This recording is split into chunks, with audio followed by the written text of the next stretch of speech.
কিছু মেয়েদের শিক্ষার প্রয়োজন আছে।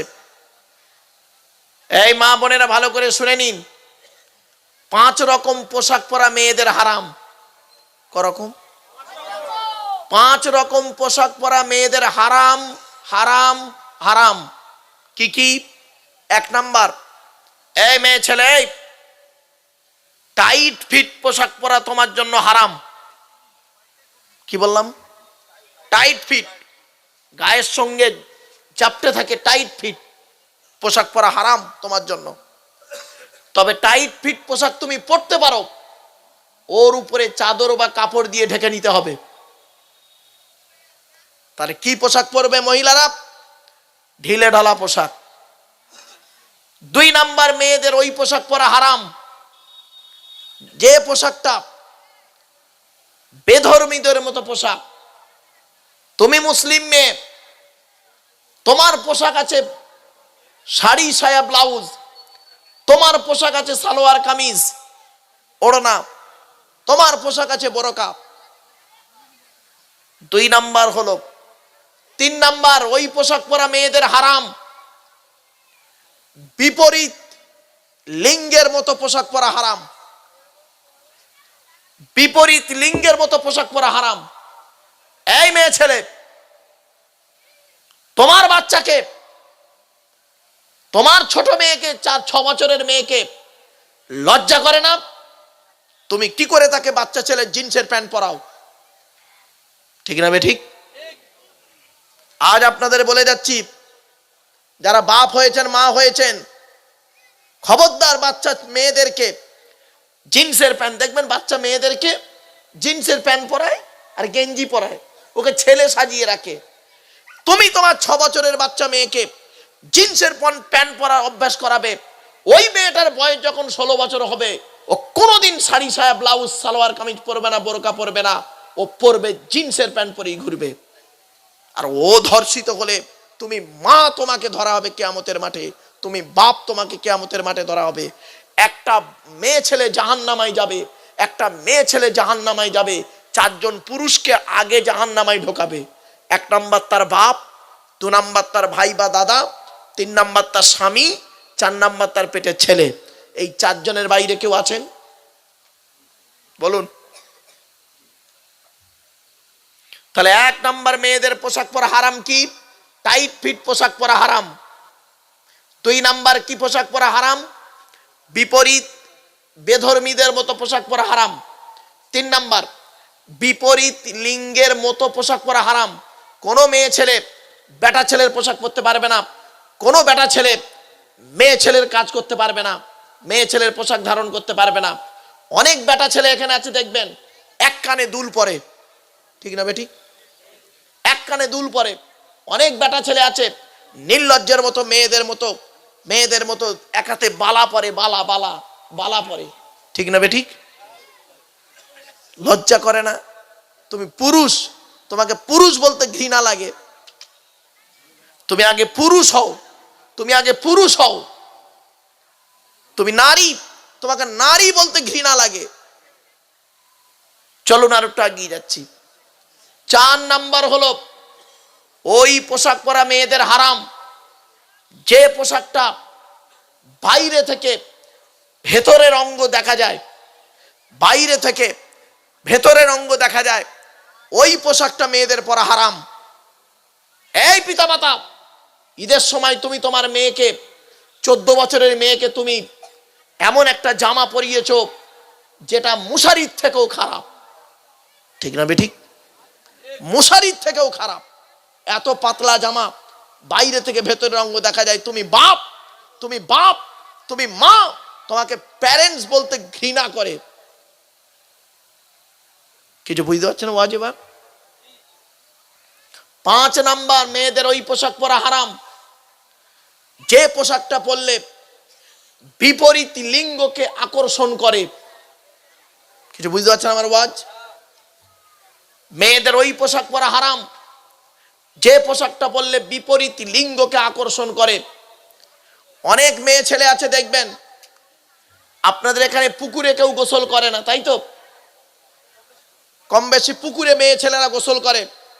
এই যে পুকুরে মেয়েরা গোসল করে, ওই পুকুরে যেন পুরুষরা গোসল যেন না করে একসঙ্গে।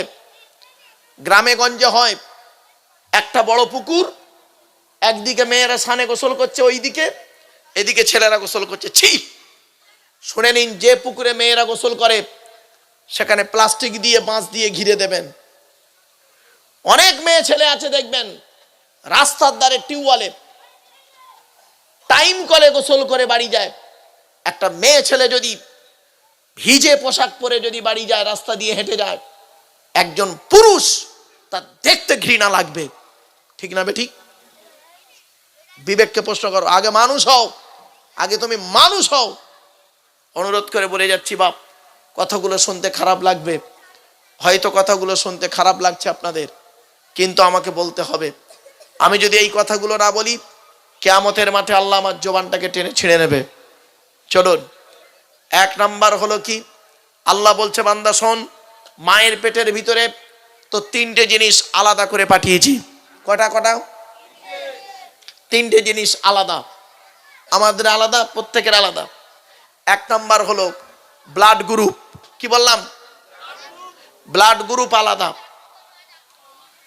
আপনারা হিন্দু মুসলিম কোনোদিন ঝগড়া করবেন না। হিন্দু মুসলিম কাঁধে কাঁধ মিলিয়ে চলবেন। কিসের হিন্দু কিসের মুসলিম ঝগড়া করেন? মনে রাখবেন, হিন্দুদের রক্তের ভিতরে মুসলমানদের রক্ত রয়েছে, মুসলমানদের রক্তের ভিতরে হিন্দুদের রক্ত আছে। ব্লাড ডোনেশন ক্যাম্প হয় আপনাদের এখানে, রক্তদান শিবির হয়। শুনে নিন, আপনারা জলসা দেন, এত বড় জলসা দিয়েছেন, রক্তদান শিবির করতে পারেন না? শুধু তাই নয়, আপনারা করবেন, এগুলো করবেন। আপনারা তো এসব কাজ করেন না। রক্তদান শিবির, গরিবকে কাপড় দান, বস্ত্র বিতরণ, এগুলো করবেন। রাসূলুল্লাহর হাদিস আছে, বস্ত্র বিতরণকারী কি হাদিস শুনে নিন। আল্লাহর নবী একদিন সাহাবীদেরকে বলছেন, তোমরা জান্নাতের আশা করো? সাহাবীরা বলছেন, জি হ্যাঁ, জান্নাতের আশা করি। নবীজি বললেন, জান্নাত কার আশা করে? সাহাবীরা পুরো চুপ হয়ে গেলেন। নবীজি বললেন, শোনো, জান্নাত 5 শ্রেণীর মানুষের জন্য আশা করে। এক নাম্বার হলো তালিয়াল কোরআন, এই প্রত্যহ কোরআন তেলাওয়াতকারী মানুষের জন্য জান্নাত আশা করে। জোরে বলুন সুবহানাল্লাহ। এজন্য আমি আপনাদেরকে অনুরোধ করে বলে যাচ্ছি, জলসা কমিটিকে, এক বছর, আগামী বছর যদি এই জলসা আপনারা দেন, তাহলে যেন প্রত্যেকে কোরআন শরীফ পড়াটা শিখে নেন। কি বললাম? কোরআন শরীফ পড়া শিখে নেবেন। ইমাম সাহেবের কাছে বসে কোরআন শরীফ পড়াটা শিখে নেবেন। অনুরোধ করে বলে যাচ্ছি, কোরআন শরীফ পড়াটা শিখে নেন। 1 বছরও সময় লাগবে না। নবীজি বলেছেন, এক নাম্বার হলো কোরআন তেলাওয়াতকারী মানুষের জন্য জান্নাত আশা করে। জোরে বলুন সুবহানাল্লাহ। 2 নাম্বার হলো ওয়াহাফিজিল লিসান। এই বাচ্চারা, এই যাও, চল যাও।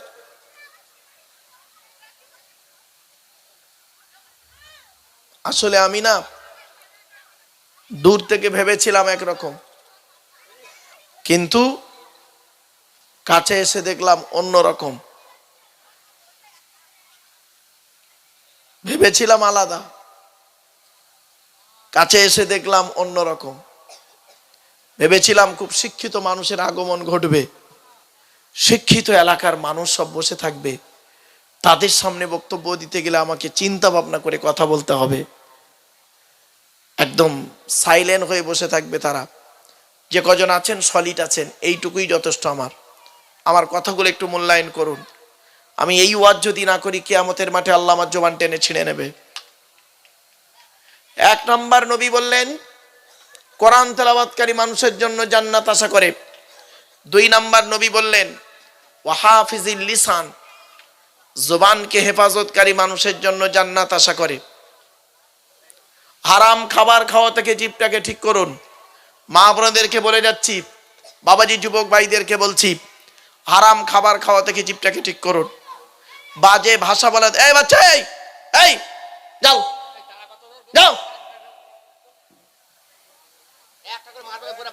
এই বাড়ি পাঠিয়ে দাও, যাও।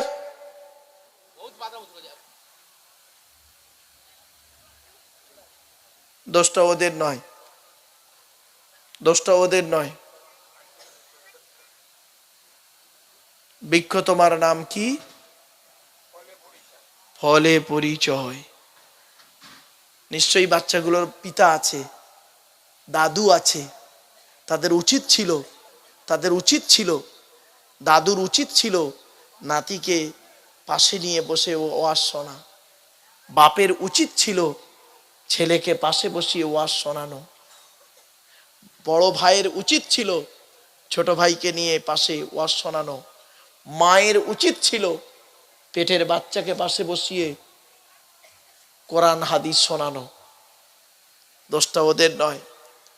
আসলে জলসাটা ফ্যাশন হয়ে গেছে। জলসা এখন ফ্যাশন হয়ে গেছে। আল্লাহকে খুশি করার জন্য জলসা কম হয় বাবা, মনে রাখবেন। চলুন আজকে আমার সময় দিন, আজ টুকটুক করে গোটা কত কথা বলার সুযোগ দিন। 1 নাম্বার, জান্নাত আশা করে কাদের জন্য? কোরআন তেলাওয়াতকারী মানুষ। 2 নাম্বার, জবানকে হেফাজতকারী মানুষের জন্য জান্নাত আশা করে। হারাম খাবার খাওয়া থেকে জিভটাকে ঠিক করুন। মা বোনেদেরকে বলছি, হারাম খাবার খাওয়া থেকে জিভটাকে ঠিক করুন। বাজে ভাষা বলা থেকে জিভটাকে ঠিক করুন। পরনিন্দা পরচর্চা করা থেকে জিভটাকে ঠিক করুন। আর লজ্জাস্থানকে হেফাজত করুন। আল্লাহর নবী বললেন, বুখারীর হাদিস, বুখারী শরীফ আছে, মা বোনেরা ভালো করে শুনে নিন।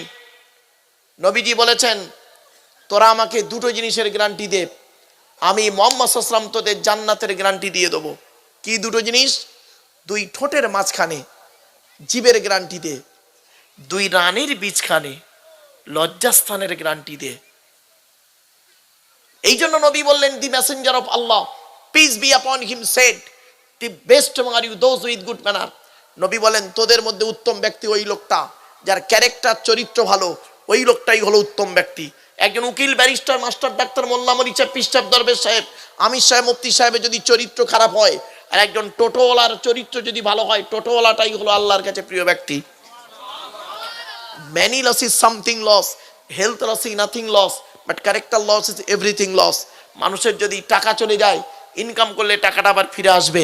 মানুষের যদি শরীর চলে যায়, ভালো মন্দ খেলে শরীরটাও ফিরে আসবে।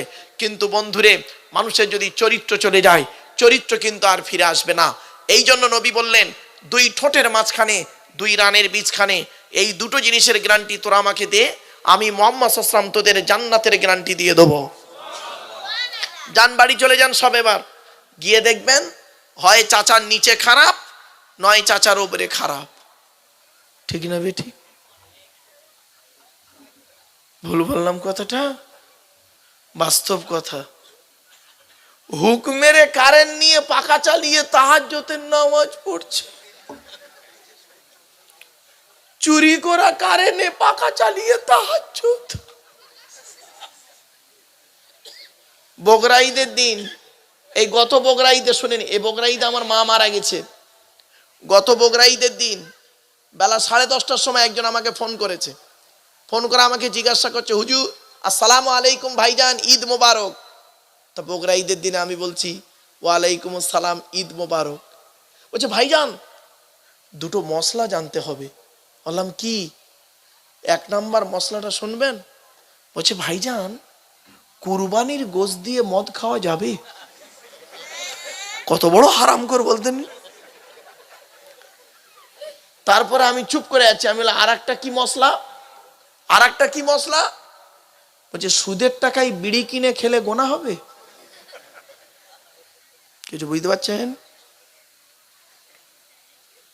তো 1 নাম্বার হলো কোরআন তেলাওয়াতকারী মানুষের জন্য জান্নাত আশা করে। মা বোনেরা কোরআন তেলাওয়াত করুন। 2 নাম্বার হলো ওয়াহাফিজিল লিসান, জবানকে হেফাজতকারী মানুষের জন্য জান্নাত আশা করে। 3 নাম্বার হলো আমুত ইমিলি জিআন, ক্ষুধার্তকে খাদ্য দানকারী মানুষের জন্য জান্নাত আশা করে। গরিব ফকির এতিম মিসকিনদেরকে খাওয়াবেন। বাড়িতে যদি বাপ মারা যায়, মা মারা যায়, শ্বশুর শাশুড়ি মারা গেছে, তাদের নামে 2টো ফকিরি খাইয়ে দেবেন, তাদের জন্য দান খয়রাত করবেন, তারা কবরে শুয়ে শুয়ে সওয়াব পাবে। বন্ধুরে, এখানে কত মানুষ বসে আছে, বাপ মারা গেছে, মা মারা গেছে, ঠিক না বেঠিক? অনেকের বাপ চলে গেছে, মা চলে গেছে, কিন্তু বাপ মা কি জিনিস কেউ তো বোঝেনি। অনুরোধ করে বলে গেলাম, এক নাম্বার কি হবে? নবী বললেন কোরআন তেলাওয়াতকারী মানুষের জন্য জান্নাত আশা করে। দুই নাম্বার হলো জবানকে হেফাজতকারী মানুষের জন্য জান্নাত আশা করে। তিন নাম্বার হলো ক্ষুধার্তকে খাদ্য দানকারী মানুষের জন্য জান্নাত আশা করে। চার নাম্বার হলো ওয়ামুকসিলি উরিয়ান, বস্ত্রহীনকে বস্ত্র দানকারী মানুষের জন্য জান্নাত আশা করে। এই জন্যই বলেছিলাম বাবা বস্ত্র বিতরণের কথা, এমনি বলিনি। পাঁচ নাম্বার হলো আমান সাল্লাল্লা হাবিবির রহমান, যে ব্যক্তি নবীর উপরে বেশি বেশি করে দরুদ পাঠ করে ওই লোকটার জন্য জান্নাত আশা করে থাকে। তাই বিশ্ব নবী মুহাম্মদ সাল্লাল্লাহু আলাইহি সাল্লামের উপরে কোরআন নাজিল হয়েছে। আপনাদেরকে অনুরোধ করে বলে যাচ্ছি, মায়ের পেটের ভিতরে এখন বাচ্চাকে রেখে দিয়েছি, ঠিক না বেঠিক? মায়ের পেটের ভিতরে এখনো বাচ্চা আছে। আল্লাহ বলে তিনটে জিনিস তোদের আলাদা করেছি। কটা কটা কটা? এক নাম্বার কি? Blood group. কি? এখানে যত মানুষ বসে আছে, নারী পুরুষ যারা বসে আছে, অনেকের নিজের ব্লাড গ্রুপ নিজে জানে না, ঠিক না বেটি? নিজের ব্লাড গ্রুপ কি নিজে জানে না অনেক নারী পুরুষ বসে আছে মুসলমানেরা। আর একটা কথা বলে যাচ্ছি, আজকের বাড়ি গিয়ে কাল সকালবেলা রেশন কার্ড যেগুলো বলে যাচ্ছি শুনে নিন। যেদিন হবে সেদিন বুঝবে ঠেলা, এখন বুঝতে পারবে না। এই মা বোনেরা ভালো করে শুনে নাও, রেশন কার্ড, কি বললাম? রেশন কার্ড, ভোটার কার্ড, কি আধার কার্ড, প্যান কার্ড, জমির দলিল, passport, driving licence, panchayat certificate, এটা পঞ্চায়েত এলাকা তো, পঞ্চায়েত সার্টিফিকেট, প্রত্যেকটা নাম যেন এক হয়। এ মুসলমানদের অবস্থা কি শুনবেন? রেশন কার্ডে রয়েছে আব্দুল গফফার মোল্লা, ভোটার কার্ডে রয়েছে গফফার মোল্লা, আবার আধার কার্ডে আছে মোল্লা আব্দুল গফফার। লেঠালা, ঠিক না বেটি? ভুল বলছি?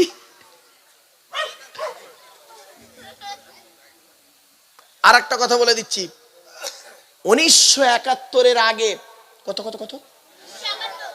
1971 আগে যে আপনার বাপ এখানে জন্মেছিল, এর প্রমাণ দিতে হবে আপনাকে।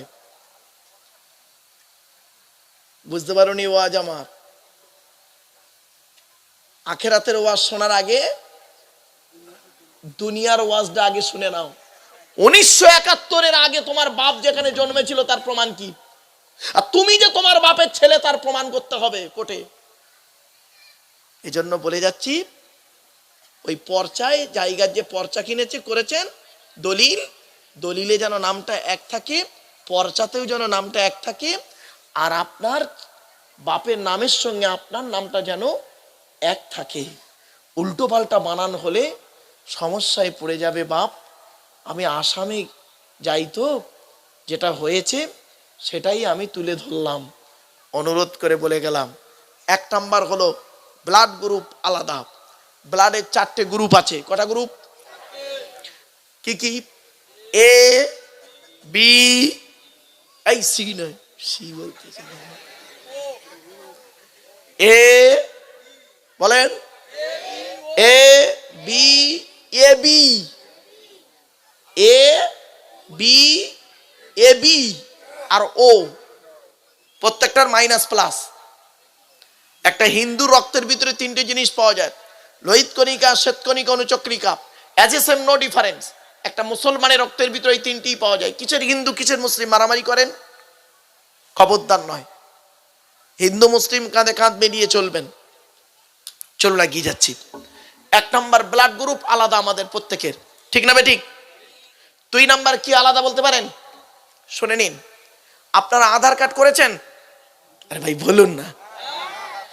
আচ্ছা, আধার কার্ড করার সময় অফিসাররা আপনাদেরকে বলেছিল কি, দেখুন তো খেয়াল করে, চোখটা বড় করে চান তো, বলেছিল না? কেন চোখ বড় করতে বললো কেন? 1500 বছর আগে আল্লাহ কোরআনে বলে দিয়েছে এই কথাটা। কি আশ্চর্য! ১৫০০ বছর আগে কোরআনে কথাটা বলা আছে। শুনে নিন, আল্লাহ বলছেন, আলাম নাজআল লাহু আইনাইনি ওয়া লিসানান ওয়া শাফাতাইন ওয়া হাদাইনাহুন নাজদাইন। আল্লাহ বলে, আমি কি তোদের দুটো চোখ তৈরি করি নাই? কোরআনের এই আয়াতটাকে নিয়ে সারা পৃথিবীর বৈজ্ঞানিকরা গবেষণা শুরু করলো। কোরআনে কেন বলা হলো চোখের কথা বলা হলো, গবেষণা শুরু কর। কোরআনের আয়াত নিয়ে গবেষণা করতে করতে বের করে ফেললো, সারা পৃথিবীতে যত মানুষ জন্মগ্রহণ করেছে, সারা পৃথিবীতে যত মানুষ মারা গেছে, যত মানুষ বেঁচে আছে, যত মানুষ পৃথিবীতে আসবে, কারো চোখের রেটিনার সঙ্গে কারো চোখের রেটিনার কোনো মিল নাই। এই জন্য অফিসাররা আপনাদেরকে বলেছিলেন চোখটাকে বড় করে চান, কারণ খুনিকে আইডেন্টিফাই করা হয়। খুনি আমার ভাষা বুঝতে পারছেন আপনারা? খুনিকে আইডেন্টিফাই করা হয় যখন তার টিপ না মেলে, ফিঙ্গারপ্রিন্ট যখন না মেলে, তখন ওই চোখের রেটিনা দিয়ে তাকে আইডেন্টিফাই করা হয়। ১৫০০ বছর আগে কোরআনে বলে গেল, আরে মুসলমানের বাচ্চা, এ মুসলমানের বাচ্চারা এই কোরআনটাকে পড়লো না। এ কোরআনকে নিয়ে গবেষণা করছে কারা? America, London, France, Britain, Japan, Jordan, জার্মানির ঠান্ডা করে বসে বসে কোরআন কিনে গবেষণা করছে। কারা করেছে? Humphry Davy, Michael Faraday, Einstein, Isaac Newton, doctor Maurice Bucaille, mister Cook, mister জাবিরিন, mister Campbell, Rajaram Mohan Roy, Ishwarchandra Vidyasagar, Rabindranath Tagore, Acharya Jagadish Chandra Bose, Francis Drake, Williams কিতমুর, Williams Harvey, Thomas, George Bernard, এরা কোরআন কিনে গবেষণা করলো। আর মুসলমানদের কিছু মৌলবি কি করলো শুনবেন?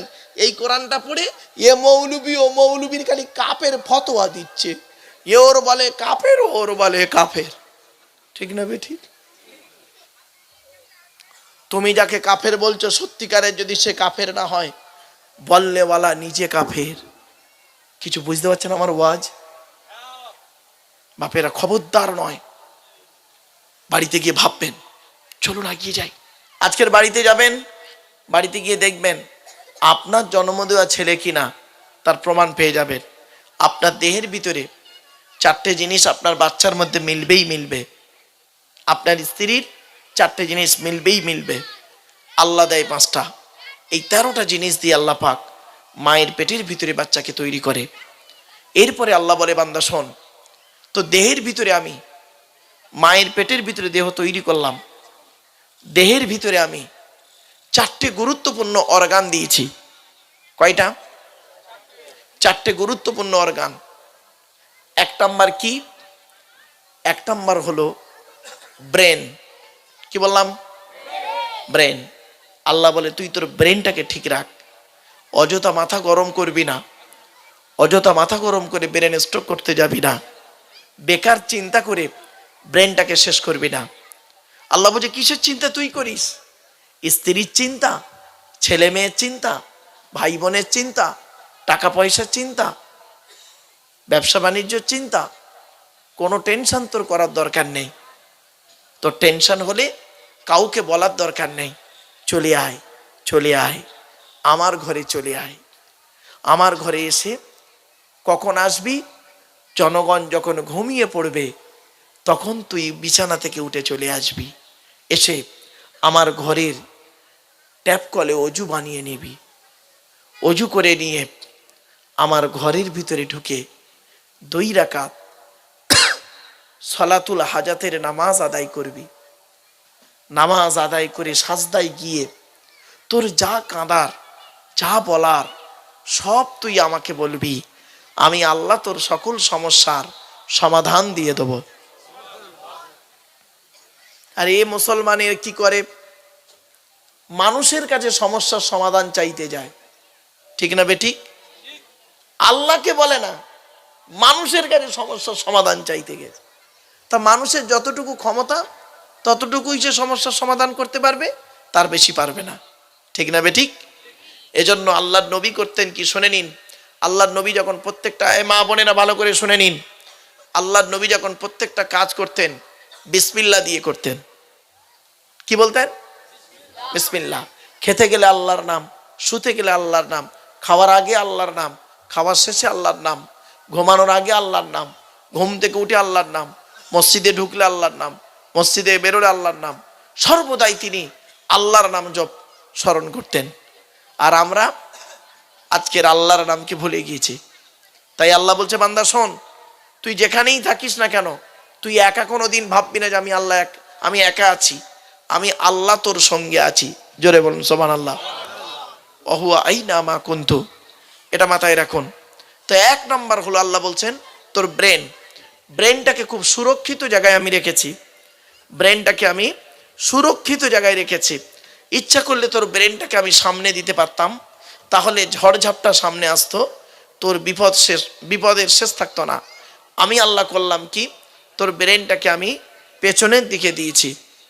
2 নাম্বার হলো কি গুরুত্বপূর্ণ জিনিস, হার্ট। কি বললাম বাবা?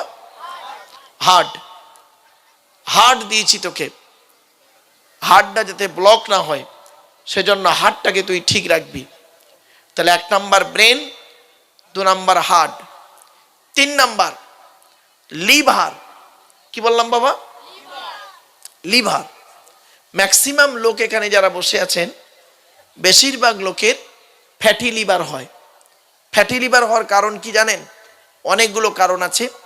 মেডিকেল সায়েন্স বলছে ফ্যাটি লিভার হওয়ার কারণ হচ্ছে, তার মধ্যে 2টো কি, 1 নাম্বার রেড মিট বেশি খেলে। কি বললাম? রেড মিট বেশি খেলে, মানে লাল মাংস বেশি খেলে ফ্যাটি লিভার সম্ভাবনা বেশি। আর 2য় নাম্বার হলো তেল জাতীয় খাবার বেশি খেলে লিভারে চর্বি জমার সম্ভাবনা বেশি। আমার আল্লাহ ভালোই জানেন যে এই পৃথিবীতে আমার বান্দারা হালাল প্রাণীর মাংস খেতে গিয়ে ও লিভারে চর্বি জমবে। সেজন্য লিভারের চর্বি যাতে কম হয় সেজন্য বিকল্প একটা খাবার আল্লাহ তৈরি করে দিলেন। বিকল্প খাবারটার নাম কি জানেন? পেঁপে। কি বললাম? পেঁপে। আরো চর্বি কমানোর জন্য, ভুঁড়ি কমানো বা চর্বি কমানোর জন্য আরেকটা লাইন বলে যাচ্ছি। প্রতিদিন যদি দুপুরে খাবার পরে একটা করে পাতি লেবু খান, দেখবেন কয়েক মাসের, সপ্তাহ যাবে না, মাসখানেকের মধ্যেই আপনার দেহের পরিবর্তন এসে যাবে। তাহলে 1 নাম্বার হলো ব্রেন, 2 নাম্বার হলো হার্ট, 3 নাম্বার হলো লিভার, 4 নাম্বার হলো কিডনি। কি বললাম? কিডনি। বিশ্বনবী মুহাম্মদ সাল্লাল্লাহু আলাইহি সাল্লাম বলেছেন, পর্যাপ্ত পরিমাণ তুমি পানি পান করো, পর্যাপ্ত পরিমাণ পানি পান করো।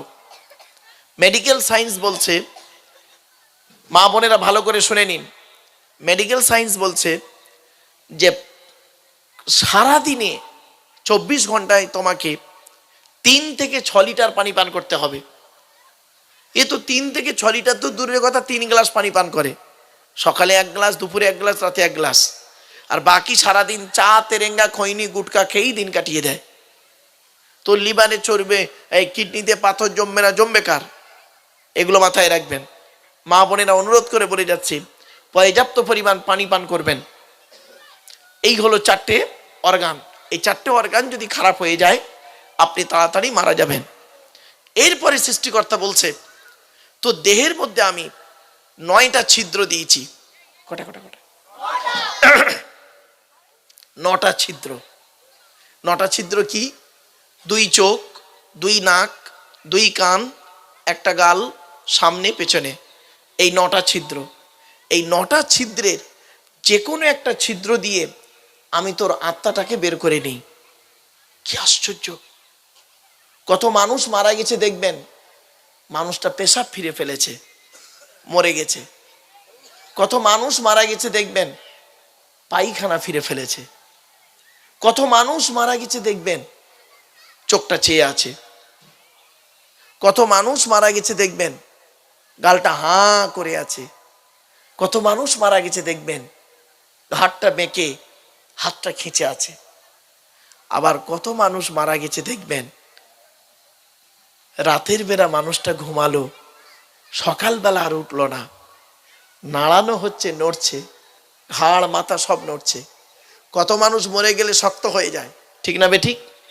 আর কত মানুষ দেখবেন শক্ত হয় না, নরম থাকে। ভাবা যায়? ভাবতে পেরেছেন কোনোদিন? শুনে নিন,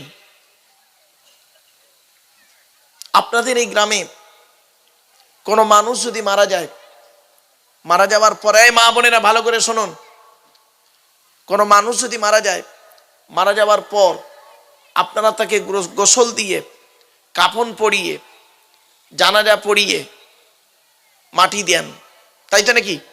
আরে ভাই বলুন না। 20 দিন পর, কতদিন? 20 দিন পরে কোনোদিন কবরটা খুলে দেখেছেন একবার? দেখেননি না? একবার দেখবেন। 20টা দিন পর মাটি দিয়ে আসার 20 দিন পর দুটো বাঁশ তুলে দেখবেন মালটা কেমন আছে। শুনে নিন, মানুষকে মাটি দিয়ে আসার পর 8 থেকে 10 দিন যখন হয়ে যায়, এ মাথার চুলগুলো, গায়ের লোমগুলো, নখগুলো খসে খসে পড়ে যায়। 12 থেকে 14 দিন পরে ব্রেনটা পচে গিয়ে নাক দিয়ে, কান দিয়ে, গাল দিয়ে গড়োতে থাকে। 18 থেকে 20 দিন পর পেটটা ফেটে যায়, পোকায় তৈরি হয়। 2 মাস পর সমস্ত মাংস, চামড়া পোকায় খেয়ে নেয়। 6 মাস পর সব শেষ হয়ে যায়। কোথায় গেল সুন্দরী দেহ? এ নারী, কোথায় তোমার সুন্দরী দেহ গেল? এই যুবক, কোথায় গেল তোমার সুন্দর দেহ? মাটির দেহ মাটি হবে, পুড়ে হবে ছাই। এ দেহ পচা দেহ, গরব কিসের ভাই? মাটির নিচে যদি আপনার দেহটা টাটকা থাকে, তাহলে জানবেন আপনি একজন সত্যিকারের মানুষ। মাটির উপরে আপনি একজন সত্যিকারের মানুষ ছিলেন। আর মাটির নিচে যদি আপনার দেহের চিহ্ন না পাওয়া যায়, জানবেন আপনার দেহের কোনো দাম নাই, দেহের কোনো দাম নেই। মাটির নিচেই দেহটাকে টাটকা রাখতে গেলে কি করতে হবে? উপরে, মাটির নিচেই দেহ টাটকা রাখতে গেলে মাটির উপরে কি করতে হবে? কিছুই নয়, দুটো জিনিস। কি কি? বল বল বল বল বলো। দুটো জিনিস করতে হবে। কটা জিনিস? এই কোরআনে আছে, এই কোরআনে আছে। দুটো জিনিস তুমি করো, দুটো জিনিস তুমি করো। কি? 1 নাম্বার, 100% তুমি আল্লাহকে বিশ্বাস করো। জোরে বলুন। আমাদের বিশ্বাসটা আল্লাহর উপরে কত পার্সেন্ট হবে? জোরে বলুন। 100%। আচ্ছা, আপনারা আল্লাহকে 100% বিশ্বাস করেন? জোরে বলুন। এখানে বসে বলছেন, প্র্যাকটিক্যালে কিন্তু 100% করেন না। বাস্তব বলছি, এখানে বসে আবেগে বললেন 100% আল্লাহকে বিশ্বাস করি, প্র্যাকটিক্যালে কিন্তু 100% করেন না। একটা উদাহরণ দেবো, দেবো? হ্যাঁ, কোরআন থেকে দিই। আল্লাহ বলছেন, ফাইদা রাকিবু ফিল ফুলুকি দা'উল্লাহা মুখলিসিনা লাহুদ্দিন ফালাম্মা নাজ্জাহুম ইলাল বাররি ইযা হুম ইউশরিকুন। 21 নম্বর পারা 3 নম্বর পৃষ্ঠা 3 নম্বর লাইন, সূরার নাম সূরা আনকাবুত। আল্লাহ বলে দিলেন, বান্দা যখন নৌকায় করে নদী পার হতে যায়, নদীর মাঝখানে যখন নৌকোটা একবার টলমল করে, ওরা তখন প্রত্যেকেই প্রাণীর ভয়ে, মরণের ভয়ে আল্লাহ আল্লাহ বলে চিৎকার করে। ঠিক না বেটি? আল্লাহ বলে, আমার নাম রহমান, আমার নাম রহিম, তোদের কান্না সহ্য করতে পারি না। ফালাম্মা নাজ্জাহুম ইলাল বাররি, যখন ফেরেশতার মাধ্যমে ডাঙায় তুলে দিই, ওরা এত বড় মুনাফিক বদমাইশ, যেই ডাঙায় উঠে গেল, ইজা গুমি শুরিকুন, আমার সঙ্গে শিরক করে আর বলে মাঝি ভালো ছিল বলে বেঁচে গেছি বে, নইলে মরে যেত। ঠিক না বে ঠিক? হলো, কোরআন থেকে দলিলটা দিলাম। আচ্ছা, আপনাদের এই গ্রামে কত লোকের বাস?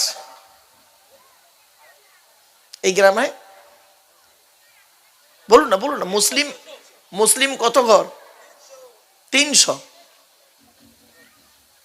এখানে বুড়ো বুড়ো বুড়ো লোকেরা আছে, বুড়ো বুড়ো লোকেরা আছে। ও সব এসছে না, সব শুয়ে আছে? শুয়ে আছে বুড়ির কাছে, তাই তো? হ্যাঁ, ঠিক আছে। এই বাচ্চারা হাসছে, এই এই কথাটা শুনে বাচ্চারা হাসছে। আরে বললে হবে, এসব কি নরমালের বাচ্চা? এসব সিজানের বাচ্চা রে ভাই, বহুত চালাক। চলো বাপ, আরেকটা উদাহরণ দিচ্ছি, আরেকটা উদাহরণ দিচ্ছি, আপনাদের শুনে নিন, খারাপ সেন্স নেবেন না কেউ। আল্লাহ বলছেন ফাইদা মাসালে ইনসানা দুররু দাআনা লিযামবিহি আও কাইদান আও কাইমাম ফালাম্মা কাশাফনা আনহু দুররাহু মাররা কাআল্লাম ইয়াদউনা ইলা দুররিম মাসাম।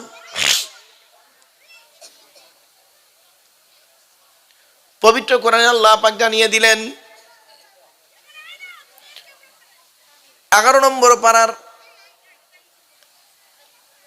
8 নম্বর পৃষ্ঠার একেবারে সূরার নাম সূরা ইউনূসের 12 নম্বর আয়াত আল্লাহ পাক বলে দিলেন, বান্দাকে যখন আমি বিপদ দিই, ও দাঁড়িয়ে বসে শুয়ে কাকুতি মিনতি করে আমার কাছে কান্নাকাটা করে, আর যখন বিপদ থেকে উদ্ধার করে দিই ও তখন আমাকে ভুলে যায়। ঠিক না বেঠিক? এখানে বসে বললেন আপনারা আল্লাহকে 100% বিশ্বাস করেন, কিন্তু প্র্যাকটিক্যালি আল্লাহকে 100% বিশ্বাস করি না আমরা। ঠিক না বেঠিক? যারাই পৃথিবীতে 100% প্র্যাকটিক্যাল আল্লাহকে বিশ্বাস করেছে, তারাই আল্লাহর মাকবুল মঞ্জুর বান্দায় পরিণত হয়েছে। জোরে বলুন যে ব্যক্তি হবে। আমি আপনাদের বলে দিলাম, মাটির উপরে যেমন দেহটা টাটকা আছে, মাটির নিচেই দেহ টাটকা রাখতে গেলে দুটো কাজ করতে হবে। এই মা বোনেরা ভালো করে শুনে নিন, আজকের মাটির উপরে বসে আছেন, প্লাস্টিকের উপরে বসে আছেন টাটকা দেহ নিয়ে, আর প্লাস্টিকের নিচেই যখন চলে যাবেন মৃত্যুর পরে, আপনার কবরে যেন আপনার দেহটা টাটকা থাকে। টাটকা দেহ রাখতে গেলে দুটো জিনিস করতে লাগবে। 1 নাম্বার হলো 100% ঈমান আনতে হবে আল্লাহর উপরে। 100% ঈমান আনতে হবে আল্লাহর উপরে। ওয়া ইউমিন বিল্লাহ, আল্লাহ বলছেন 100% তুমি আল্লাহকে বিশ্বাস করো। 2 নাম্বার হলো ওয়ায়ামাল সলিহা, ওয়ায়ামাল সলিহা, পৃথিবীতে যতদিন বাঁচবে ভালো ভালো কাজগুলো করে যাবে, ভালো ভালো কাজগুলো করে যাবে, ভালো ভালো কাজগুলো করে যাবে, লোকের গোঁজা মেরে মেরে বেড়াবে না। কিছু বুঝতে পারছেন? ছোট্ট একটা উদাহরণ দিচ্ছি। পৃথিবীর সব থেকে কঠিন কাজ কি জানেন? পৃথিবীর সব থেকে কঠিন কাজ হলো আত্মসমালোচনা করা। কি বললাম? নিজেকে নিয়ে সমালোচনা করা হলো পৃথিবীর সব থেকে কঠিন কাজ। আত্মসমালোচনা করুন আপনারা। আচ্ছা, আমি কি একজন মুসলমান? একজন মুসলমান হতে গেলে তার কি কি গুণ থাকা দরকার, সেগুলো কি আমার মধ্যে আছে? আত্মসমালোচনা করুন। মান আরাফা নাফসাহু ফাকাদ আরাফা রাব্বাহু, যে তার নিজের নফসকে চিনতে পেরেছে, সে তার সৃষ্টিকর্তাকে চিনতে পেরেছে। জোরে বলুন। আগে আপনি নিজেকে চিনুন, তারপরে অপরকে চিনবেন। আপনি তো নিজেই চিনতে পারেননি নিজেকে। পৃথিবীর সব থেকে কঠিন কাজ হলো আত্মসমালোচনা করা, নিজেকে নিয়ে সমালোচনা করা। আর আত্মসমালোচনা করলে নেকি হয়। কি হয়? কি হয়? নেকি হয়। আর পৃথিবীর সব থেকে সহজ কাজ কি জানেন?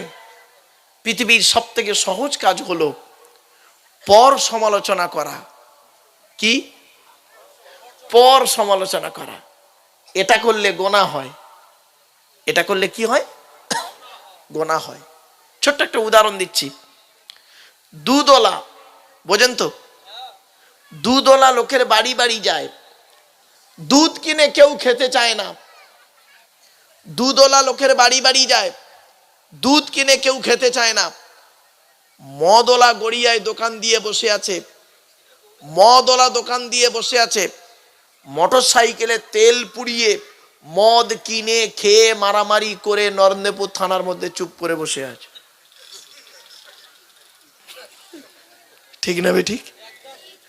দুধওয়ালা কিন্তু ওর বাড়ি গিয়েছিল, দুধ কিনে খাইনি। ভাববেন বাড়িতে গিয়ে, আমার এই ওয়াজ বাড়িতে গিয়ে ভাববেন, এখানে বুঝতে পারবেন না সহজে। চলো, এজন্য আপনাদেরকে বলছি, সৃষ্টিকর্তা বলছেন ওই 9টা ছিদ্রের যে কোনো একটা ছিদ্র দিয়ে তোর আত্মা বের করে নি।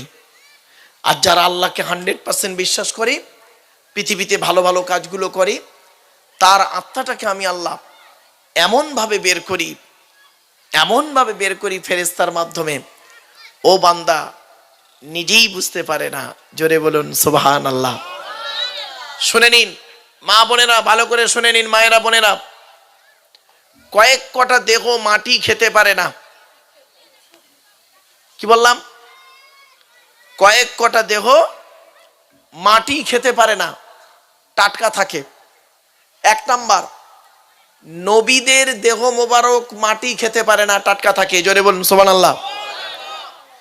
2 নাম্বার, শহীদানদের দেহ মোবারক মাটি খেতে পারে না, টাটকা থাকে। জোরে বলুন সুবহানাল্লাহ। 3 নাম্বার, মোকাম্মাল কোরআনে হাফেজের দেহ মাটি খেতে পারে না, টাটকা থাকে। জোরে বলুন। একটা জ্বলন্ত প্রমাণ দিচ্ছি। বাংলাদেশের একটা জেলার নাম কুমিল্লা, নাম শুনেছেন আপনারা? তো কুমিল্লা জেলায় একটা 14 বছরের বাচ্চা ছেলে পেটের রোগে, হাফেজ ছেলে পেটের রোগে মারা যায়। বাচ্চাটার মারা যাওয়ার, মাটি দেওয়ার 8 বছর পরে পাশে একটা কবর খোলা হচ্ছিল, তো খুলতে গিয়ে বাচ্চার কবরটা খুলে যায়। ওই বাচ্চা হাফেজ সাহেবের কবরটা খুলে যায়। তা খুলে যাওয়ার পর যারা কবর খুলছিল তারা মসজিদের ইমাম সাহেবকে ডেকে এনেছে। মসজিদের ইমাম সাহেব ফোন করে 5-6 জন মাওলানাকে ডেকে এনেছে। ওদের মধ্যে 2 জন মাওলানা কবরে নেমে হাফেজ সাহেবের মুখটা খুলে দেখছে। 8 বছর আগে যেমন কপ্পুত দিয়েছিল টাটকা দেহ, 8 বছর পরে সেই টাটকা দেহ আজও রয়েছে। কি বুঝলেন? মা বোনেরা ভালো করে শুনে নিন, পেট থেকে যদি একটা ছেলে বেরোয়, একটা বাচ্চা যদি হয়, ওটাকে কোরআনে হাফেজ করবেন, কোরআনে হাফেজ করাবেন। কোরআনে হাফেজের মূল্য কি জানেন? কল্পনা করতে পারবেন না। যাই হোক, মোকাম্মাল কোরআনে হাফেজের দেহ মাটি খেতে পারে না, টাটকা থাকে।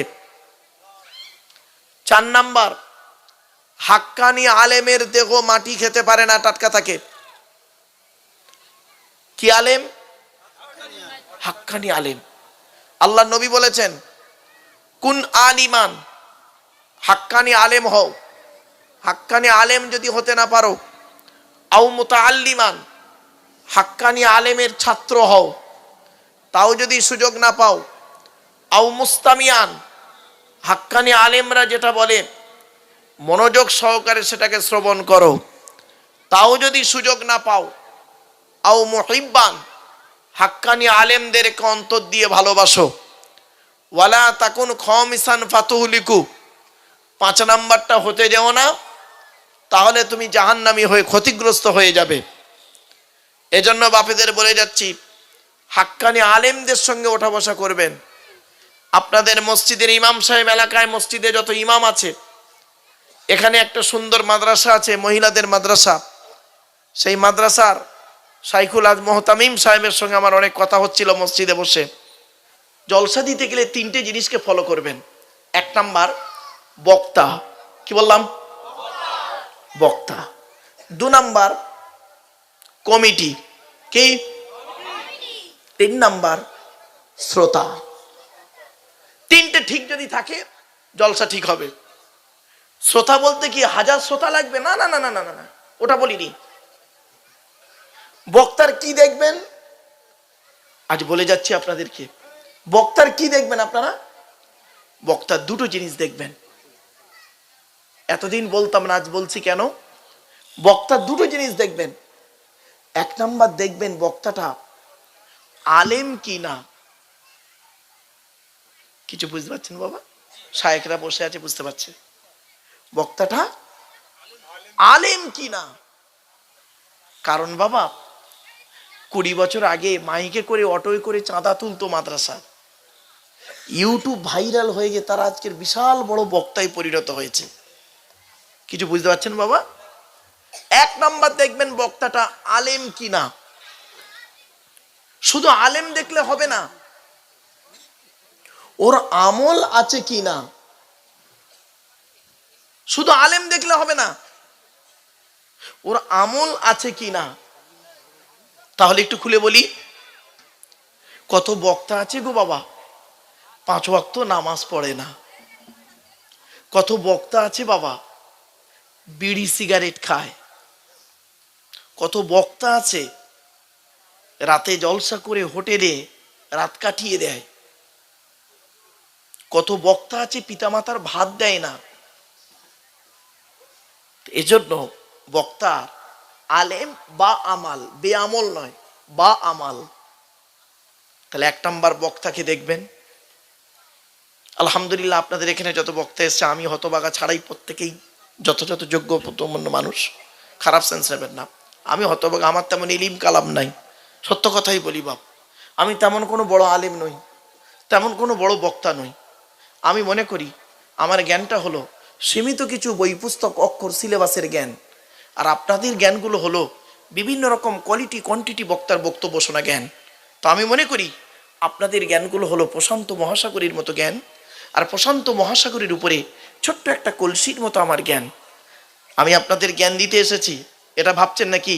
খবরদার কোনোদিন ভাববেন না। আমি আপনাদের জ্ঞান দেওয়ার ক্ষমতা রাখি নাই। পেশাগত দিক থেকে আমি একজন বর্তমানে উচ্চ মাধ্যমিক হাই মাদ্রাসার শিক্ষক, কলেজ এবং ইউনিভার্সিটির ছেলে মেয়েও পড়াই। কাজে কাজে আমি একজন ছাত্র, সকল ধর্মের ছাত্র হিসেবে আজ এসেছি আপনাদের কাছে একটু কোঅপারেট করতে, টু দি পয়েন্টের উপরে কিছু আলোচনা করতে। শুধু আমি আপনাদের দেব না, না না, এমন জ্ঞান আপনাদের ভিতরে আছে আমার ভিতরে নেই, আর এমন জ্ঞান আমার ভিতরে আছে আপনাদের কাছে এখনো পৌঁছায়নি। তা বলে আমি খুব মহামারী নয়, আপনারা আমাকে একেবারে তাচ্ছিল্য করবেন না, আর আমিও আপনাদের একেবারে তুচ্ছ মনে করব না, এটা ঠিক না। পৃথিবীতে প্রত্যেক ব্যক্তির ভিতরে আল্লাহ পাক নিজস্ব একটা পার্টস দান করে, পার্টস, যে পার্টসের বিনিময়ে আল্লাহ তাকে সম্মানিত করে। ঠিক না বেঠিক? আমি এই জন্য বলি, আমার পাশে একটা দর্জিওয়ালাকে বসান, ওই দর্জিওয়ালাটা আমার থেকে বড়, কেন জানেন? ও জামা তৈরি করতে পারে, আমি ওটাও পারি না, এটা মনে রাখবেন। চলুন আস্তে আস্তে আলোচনা করি, করলেই ক্লিয়ার হয়ে যাবেন। 1 নাম্বার বক্তা হয়ে গেল। 2 নাম্বার কি বলেছি ভুলে গেছেন? কমিটি। জলসা কমিটি হতে গেলে তার কমসে কম 3টে গুণ লাগবে। কটা? 3টে গুণ। 1 নাম্বার, তাকে সৎ হতে হবে। কি বললাম? কি বললাম? সৎ হতে হবে। এই সৎ শব্দের ব্যাখ্যাটা শুধু গালে দাড়ি রাখার নাম সৎ নয়, মাথায় টুপি দেওয়ার নাম সৎ নয়, শুধু পাঞ্জাবি পরার নাম সৎ নয়। ক্যারেক্টারটা ঠিক আছে কিনা একটু দেখতে হবে। এই টোটালটা মিলে হলো সৎ। ঠিক না বে ঠিক? 1 নাম্বার সৎ হতে হবে। 2 নাম্বার খুব ইম্পর্টেন্ট, খুব ইম্পর্টেন্ট, হালাল খাবার ভক্ষণ করতে হবে। কি বললাম? হালাল খাবার ভক্ষণ করতে হবে। আস্তে আস্তে বাবা, আস্তে। 3 নাম্বার, 5 ওয়াক্ত নামাজ আদায় করতে হবে। বেশিরভাগ জলসা কমিটি 5 ওয়াক্ত নামাজ পড়ে না, বাস্তব তাই না? বেশিরভাগ জলসা কমিটি 5 ওয়াক্ত নামাজ পড়ে না, জলসা দেয়। রোজার মাসে রোজা করে, নামাজ পড়ে না, আবার রোজা করে না, ইফতার করে। ঠিক না বেটি? কি পেরেশান, একদম বাস্তব কথা বলছি। চলুন 3 নাম্বার, শ্রোতা। শ্রোতাদের কি দেখবেন? 3টে জিনিস দেখবেন। এই বাচ্চা, এই শ্রোতাদের 3টে জিনিস দেখবেন। যদি ঠিক থাকে জানবেন জলসার প্রতি আল্লাহর রহমত নাজিল হবে। এক নাম্বার, আপনাদের কি দেখবো? তিনটে জিনিস থাকতে হবে আপনার, মাস্ট। তিনটে জিনিস আপনাদের থাকতেই হবে। শ্রোতাদের যারা এখানে বসেছেন অনুরোধ করে বলছি, বাবা হাতে ধরে বলছি, পায়ে ধরে বলছি, আমাকে খারাপ সেন্স নেবেন না, বাস্তব অভিজ্ঞতাকে তুলে ধরে আজকে বলছি আপনাদেরকে। এক নাম্বার, শরীর পাক। আশা করি আপনাদের প্রত্যেকের শরীর পাক আছে, কেউ না পাক নেই। তবে হয়তো অনেকের অজু নেই, কিন্তু শরীরটা পাক আছে, ঠিক না বেঠিক? এক নাম্বার শরীর পাক। দুই নাম্বার কাপড় পাক। আশা করি আপনাদের প্রত্যেকের কাপড়গুলো না পাক নেই, প্রত্যেকেই পাক কাপড়েই বসেছেন, ঠিক না বেঠিক? তিন নাম্বারটা খুব ইম্পর্টেন্ট, জায়গা পাক। যেটা বলছিলাম হাওয়াই চপ্পল, মনে পড়ছে? রেমন্ডের কোট, চোস্তা পায়জামার হাওয়াই চপ্পল, জায়গাটা পাক আছে কিনা আমার সন্দেহ। কেন? এই যে প্লাস্টিকটার উপরে বসেছেন আপনারা, এই প্লাস্টিকটা হলো প্যান্ডেলওয়ালাদের, নাকি? হ্যাঁ, প্যান্ডেলওয়ালাদের, তাই তো নাকি? ও আজকের এখানে দিয়েছে, কাল মরা বাড়ি, তারপরের দিন শ্রাদ্ধ বাড়ি, তারপরের দিন ফাংশন বাড়ি, ইত্যাদি ইত্যাদি জায়গায় দেবে। আবার বক্তব্য হয়ে গেলে দেখবেন কি অসুবিধা হচ্ছে? আচ্ছা আচ্ছা, ঠিক আছে ঠিক আছে, মাইকটা ভালো মাইক, একটাতেই হয়ে যেত না? আসলে অভ্যেসটা খারাপ আমার, আমি একটু অভ্যাস খারাপ, কেন জানেন? খালি এদিক ওদিক মুভিং করি তো, যার ফলে একটু আপ ডাউন হয়। কিন্তু মাইকটা যথেষ্ট ভালো মাইক, চলেন। আচ্ছা, টান টোন দিচ্ছে না বলে অসুবিধা হচ্ছে? হ্যাঁ হ্যাঁ, একটু মালটা গরম হয়ে যাক, টেনে টুনে দিচ্ছি, চিন্তা নেই। 2-5 মিনিট 10 মিনিট যাক, টেনে দিচ্ছি, বাপ একটু দাঁড়ান। তো এবারে আসছি, জায়গা পাক। এই প্লাস্টিকটা পাক নেই। দেখবেন এই জলসা হয়ে গেলে জুতো পাই দিয়ে এর উপরে মানুষ চলবে। অরিজিনাল যারা নামাজি পরেশগার লোক, এসার নামাজ পড়ে এসেছেন, শরীর পাক, কাপড় পাক, এই নাপাক জায়গায় বসবেন, আপনার গাটা নাপাক হয়ে যাবে। এজন্য আপনাদের হাতে ধরে বলছি, এর উপরে মসজিদ থেকে মশাল্লা গুনে এনে বুঝিয়ে দেবেন, আর দিয়ে একটাই গেট করবেন কি দুটো গেট করবেন, গেটে লিখে দেবেন বিনা অজুতে প্রবেশ নিষেধ। ব্যাস, বিনা অজুতে প্রবেশ নিষেধ। যে কটা ঢুকবে জানবেন সলিড। বাপেরা, আজ এই 30 বছর জলসা জীবন আমি কোনোদিন আল্লাহর কোরআন সামনে আমি কোনোদিন বেওজুতে ওয়াজ করি নাই বাপ, আল্লাহ না করায় মরণ পর্যন্ত। আপনাদের হাতে ধরে বলে যাচ্ছি, এই তিনটে জিনিস ফলো রাখবেন। চলুন এবার আসছি বক্তা সম্পর্কে দু একটা কথা বলি। মাইকের সামনে এসে কিছু বলার নাম বক্তা নয়। মাইকের সামনে এসে কিছু বলে দেওয়ার নাম বক্তা নয়। তিনটে জিনিস কোনোদিন ব্যাকে আসে না। কি বললাম? কটা জিনিস? তিনটে। কি কি? এক নাম্বার, ধনুক থেকে তীরটা বের হয়ে গেলে ওই তীরটা আর কোনোদিন ব্যাকে আসে না। দুই নাম্বার, দেহ থেকে আত্মাটা বের হয়ে গেলে ওটা আর পৃথিবীতে রিটার্ন দেওয়া হয় না। তিন number, it is very very important, কি? জবান থেকে কথা বের হয়ে গেলে ওটা আর কোনোদিন ব্যাকে আসে না। 1 ঘন্টা ওয়াজ করতে গেলে, 1 ঘন্টা লেকচার দিতে গেলে 3 ঘন্টা স্টাডি করতে হবে। 1 ঘন্টা ওয়াজ করতে গেলে 3 ঘন্টা স্টাডি করতে হবে। 1 ঘন্টা ওয়াজ করতে গেলে 3 ঘন্টা কিতাব মোতালিয়া করতে হবে। সহজ জিনিস নয় বাপ ওয়াজটা। মাইকের সামনে এসে কিছু বলে দেওয়ার নাম বক্তা নয় বাপ। চলুন লাস্ট কথা, এই কথাটা যদি বুঝতে পারেন, আমি যতক্ষণ বক্তব্য রাখবো আপনাদের কাছে 3 ঘন্টা সময় চেয়েছি, মনে আছে আপনাদের? 3 ঘন্টা সময় চেয়েছি। অনুরোধ করে বলছি, স্কুলে যখন ক্লাস করি, মাদ্রাসাতে যখন ক্লাস করি, একটা ক্লাস 35 থেকে 40 মিনিট, আর ওখানে এক লেভেলের স্টুডেন্ট থাকে, ঠিক না বেঠিক? ক্লাস 9-এ গেলাম, 9-এর লেভেলের স্টুডেন্ট, এক লেভেলের স্টুডেন্ট। আর এখানে একটা ক্লাস করব আমি, 3 ঘন্টার একটা ক্লাস। এখানে কিন্তু লেভেলটা এক লেভেল নয়, ঠিক না বেঠিক? শিক্ষিত, অশিক্ষিত, আপনার কি বলবো, মানে বয়োজ্যেষ্ঠ, সমবয়স্ক, আমার থেকে বয়োজ্যেষ্ঠ, কম বয়সী, শুধু তাই নয়, নারী, লিঙ্গের আলাদা, নারী পুরুষ, আবার চোর ডান ডাকাত, রাগ করবেন না, কেউ খারাপ সেন্স নেবেন না। হ্যাঁ, হারামখোর, মদখোর, সুদখোর, সবখোর, CPM, Trinamool, BJP, Congress, Forward Bloc, RSP, পার্টিগত দিক আলাদা, সমস্ত শ্রেণীর মানুষকে নিয়ে বক্তব্য দেওয়া, ঠিক না ঠিক? ক্লাস করার থেকে ওয়াজ করাটা কঠিন, ক্লাস করার থেকে ওয়াজ করাটা কঠিন, এটা মনে রাখবেন। ওয়াজের মতো ওয়াজ করতে গেলে কঠিন।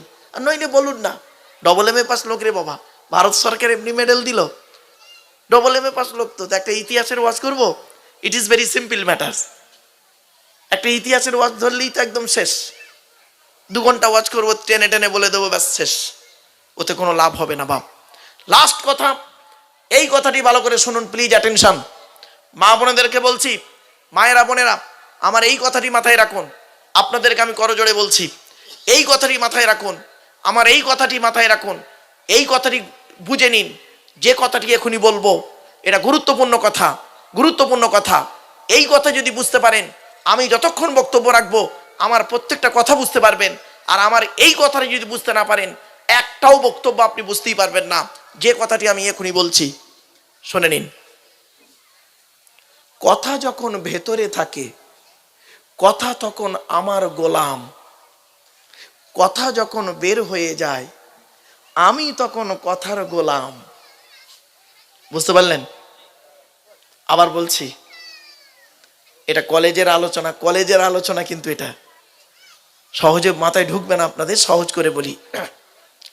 কথা যখন ভেতরে থাকে, 2 ঠোঁটের মাঝখান দিয়ে জিভের দ্বারায়, 2 ঠোঁটের মাঝখান দিয়ে জিভের দ্বারায় আমি পরিবেশের উপরে নির্ভর করে যে ভাবি আমি ওকে বের করব, ও সে ভাবেই বেরোবে, ঠিক না বেঠিক? তো কথা যখন ভেতরে থাকে, কথা তখন আমার গোলাম, আর কথা যখন বের হয়ে যাবে, আমি তখন কথার গোলাম। জাস্ট ফর এক্সাম্পল, আমি এখনই আপনাদেরকে মামাসি তুলে গালিগালাজ করতে পারবো? বলুন বলুন বলুন, পারবো না। কেন? পরিবেশ আমাকে বিবেক সাথ দেবে না, ঠিক না? এখন যদি আমি একটা বাজে রাফ ল্যাঙ্গুয়েজ ইউজ করে দিই, করার পরই অন ক্যামেরা চলছে না, পট করে আমার ওই মুখ থেকে বের হয়ে যাওয়ার পরেই কিন্তু আমার টেনশন শুরু হয়ে যাবে, না জানি এর বিপক্ষে না কে কি বলে না বলে, এবার শুরু হয়ে গেল। এবার বুঝতে পারছেন ওয়াজ কি জিনিস?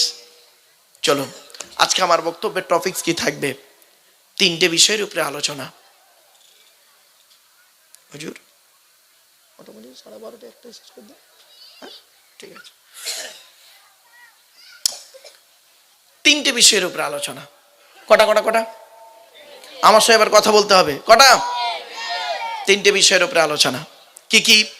1 নাম্বার, যার দেওয়া পৃথিবীতে বাস করি, যার দেওয়া সূর্যের কিরণ গায়ে লাগাই, যার দেওয়া চাঁদের প্রতিফলিত রশ্মি রাতে ব্যবহার করি, যার দেওয়া আকাশের পানি পান করি, যার দেওয়া জমিনের তলা থেকে পানি তুলে পান করি, যার দেওয়া অক্সিজেন ফিরি ফিরি নেই, কার্বন ডাইঅক্সাইড ছেড়ে দিই, যার দেওয়া জমিনে ঘর বেঁধে থাকি, চাষ করে খাই,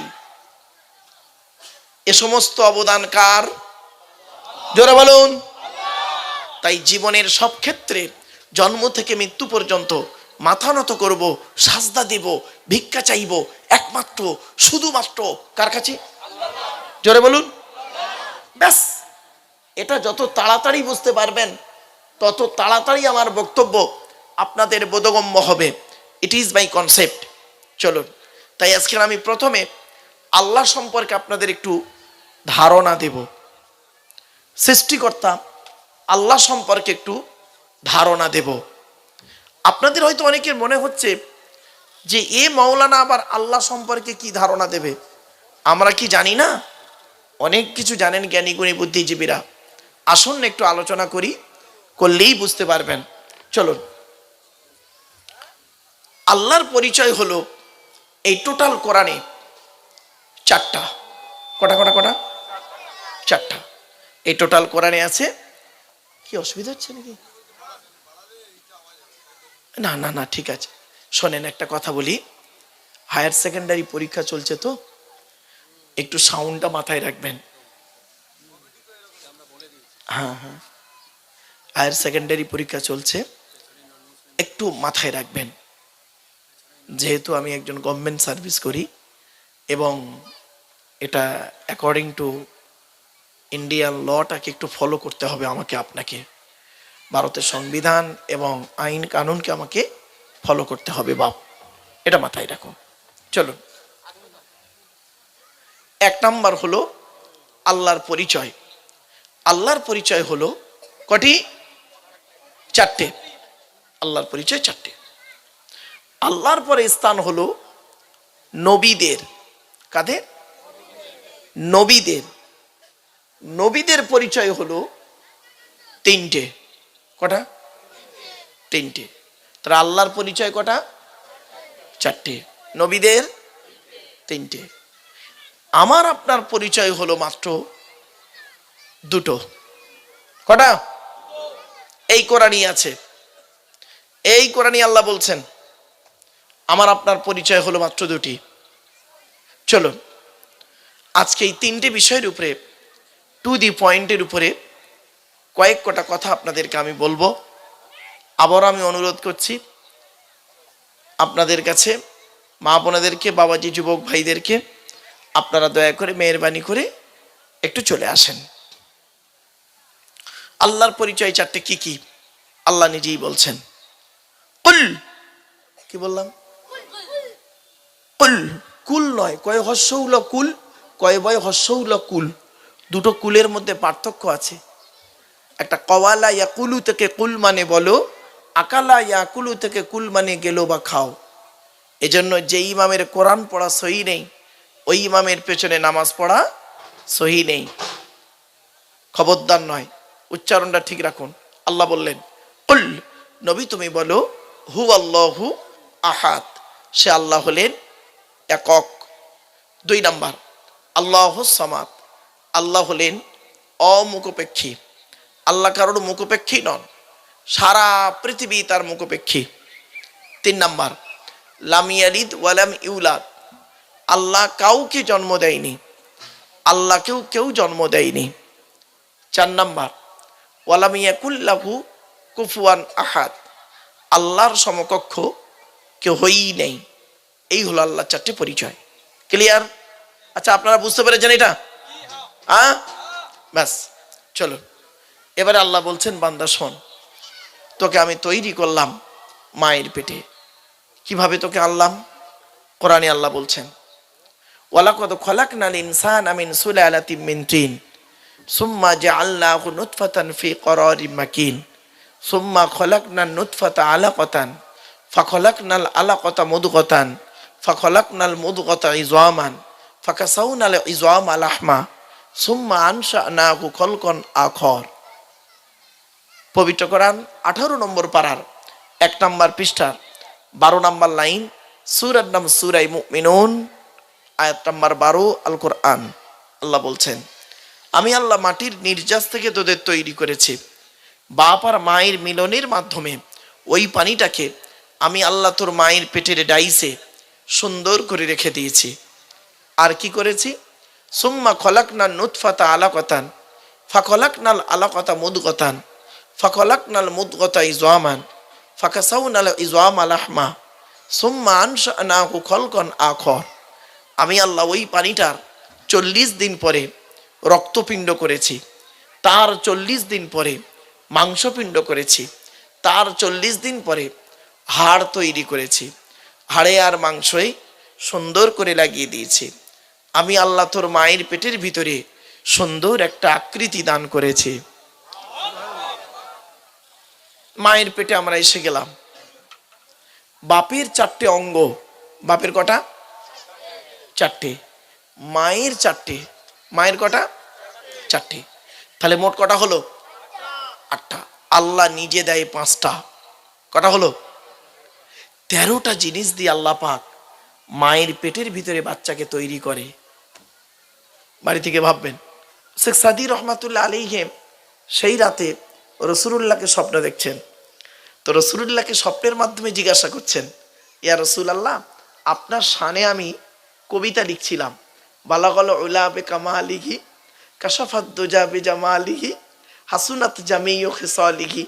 এর পরের লাইনটার মেলাতে পাচ্ছি না। রাসূলুল্লাহ বলে দিলেন, কেন? সাল্লু আলাইহি ওয়া আলিহি। কিছু বুঝতে পারছেন বাপেরা? তো সেজন্য আপনাদেরকে আমি একটু বলছি, আর একবার দরুদ শরীফ পাঠ করেন বাপ। আল্লাহুম্মা সাল্লি আলা মুহাম্মাদি ওয়া আলা আলি মুহাম্মাদ কামা সাল্লাইতা আলা ইব্রাহিম ওয়া আলা আলি ইব্রাহিম ইন্নাকা হামিদুম মাজিদ।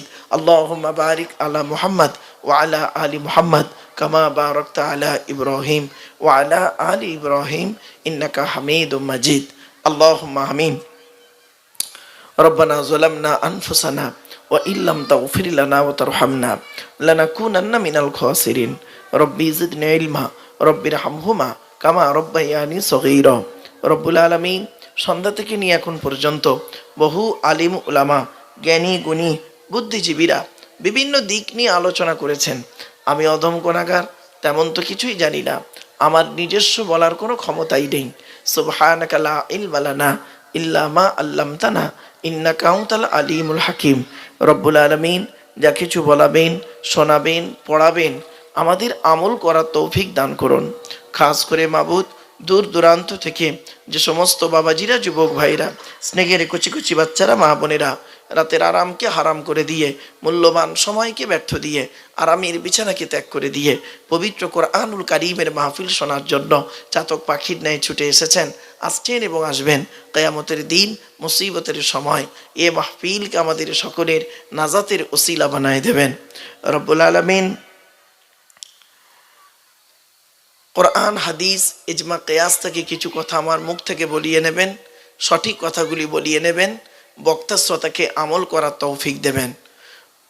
রব্বি ইশরাহ লি সাদরি ওয়া ইয়াসসির লি আমরি ওয়াহলুল উকদাতাম মিন লিসানি ইয়াফকাহু কওলি। আল্লাহুম্মা ইন্না নাসআলুকা ইলমান নাফিয়া ওয়া আমালাম মুতাকাব্বালা ওয়া রিজকান হাসানা ওয়া হালালান তাইয়্যিবা। সুবহানা রাব্বিকা রাব্বিল ইজ্জাতি আম্মা ইয়াসিফুন ওয়া সালামুন আলাল মুরসালিন ওয়ালহামদুলিল্লাহি রাব্বিল আলামিন। ওয়াজআল আখিরা কালামিনা ইনদাল মাউতি লা ইলাহা ইল্লাল্লাহু মুহাম্মাদুর রাসূলুল্লাহ সাল্লাল্লাহু আলাইহি ওয়াসাল্লাম। ওয়া আখিরু দাওয়ানা আনিল হামদুলিল্লাহি রাব্বিল আলামিন বিরহমাতিকা ইয়া আরহামার রাহিমিন। Sadr Jalsa, in the name of Allah, the most merciful, most beneficent, peace be to Allah, Lord of the world. সনাম ধন্য, সুনির্বাচিত, মহামান্য আজকের মাহফিলের সভাপতি সাহেব, আমন্ত্রিত উলামা হযরত, দিন দরদি, ইসলাম দরদি, মুমিন মুত্তাকি মুসলমান, সালেহ নিক্কার আল্লাহওয়ালা বাবাজিরা, আমার যুবক ভাইরা, স্নেহের কচি কচি বাচ্চারা, পর্দার অন্তরালে পর্দানসীনা ধার্মিকা, স্নেহময়ী মমতাময়ী আমার মা ও বোনেরা, তারও সাথে জানাই আমার আওয়াজ শ্রবণকারী মুসলিম অমুসলিম সমস্ত জাতির মানুষেরা, মহান আল্লাহ পাকের দরবারে শুকরিয়া আদায় করি যে রব্বুল আলামিন আমাকে আপনাকে বসিয়েছেন সেই মাগরিবের নামাজের পর থেকে নিয়ে কিছুক্ষণ কোরআন ও হাদিসের আলোচনা শোনার জন্য। এ শোনার, এ বসার, এ বলার তৌফিক এনায়েত করেছেন যে মহান আল্লাহ পাক। সেই পরওয়ারদিগার বিনিয়াজের দরবারে প্রাণ খুলে ভক্তি ভরে উচ্চ আওয়াজে একবার শুকরিয়া যাপন করি। বলুন আলহামদুলিল্লাহ। একটু জোরে বলুন আলহামদুলিল্লাহ। একটু আমার সাথে সাথে বলুন সুবহানাল্লাহি ওয়া বিহামদিহি সুবহানাল্লাহিল আযীম। এটি হলো বুখারী শরীফের শেষ হাদিস। আর বুখারী শরীফের প্রথম হাদিস হলো ইন্নামাল আমালু বিন্নিয়াত। এর বাংলা অর্থ হচ্ছে প্রত্যেকটা কাজ তার নিয়তের উপরে নির্ভর করে। তাই এতগুলো জ্ঞানী গুণী বুদ্ধিজীবী মানুষ আপনারা এসেছেন, আপনাদের অন্তরে একটা নিয়ত আছে। আমি অধম আব্দুল্লাহিল মারুফ, তেমন ইলিম নেই, তেমন জ্ঞান নেই, আল্লাহ পাক আমাকে কেন আনিয়েছেন, আমারও অন্তরে একটা নিয়ত আছে। আমার নিয়তটা আপনারা কেউ জানেন না, আপনাদের নিয়তটা আমিও জানি না। সুতরাং উভয়ের নিয়ত যিনি জানেন তিনি কে? জোরে বলুন ইন্নাল্লাহা আলিমুম বিযাতিস সুদূর। নিশ্চয়ই আল্লাহ রাব্বুল আলামিন বান্দার অন্তরের খবর সবই রাখেন।